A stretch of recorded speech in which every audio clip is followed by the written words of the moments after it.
এই যে আমরা শুয়ে পড়লাম, গোপাল সোনাটাকে নিয়ে শুয়ে পড়লাম, আমরা শুয়ে পড়লাম, তাই না বাবু? আমরা এই দেখো শুয়ে পড়েছি, তাই না? আমি যখন বেরিয়ে গেলাম তারপরেও ভয় পেয়েছিল না? ভয় পেয়ে আমার কাছে গেছে, আমার কাছে গিয়ে আমার সাথে পিরিত করছে। ভেবেছে দিদিকে তো কামড়ে দিয়েছি, এবার তুই কামড়ে না, যে মা ছিল না, মা না থাকলে তোকে দেখবো সেটা মনে করেছে, দিয়ে তোর সাথে পিট করতে গেছে। নিয়ে আমাকে গালে ডাকছে, গালে ডাকছে, গালে ডাকছে, ডেকে আমাকে দিয়ে গায়ে গা ঘষছে। এই যে তাই করেছিস? মা তো নেই, মা তো নেই, এবার মা কি করবো? ও যদি দিদি যদি আমাকে মারে তাহলে ওকে কি বোঝায়? ভয় করেছি।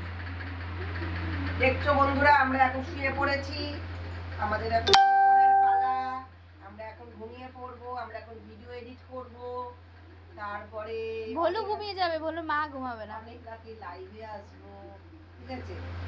তো ব্লগটা এখানেই টাটা, বাই। সবাইকে বলবো ভালো থেকো, সুস্থ থেকো, সাবধানে থেকো। পুরো ব্লগটা কেমন লাগলো অবশ্যই কমেন্ট করে জানিও, ভালো লাগলে একটা লাইক করে দিও।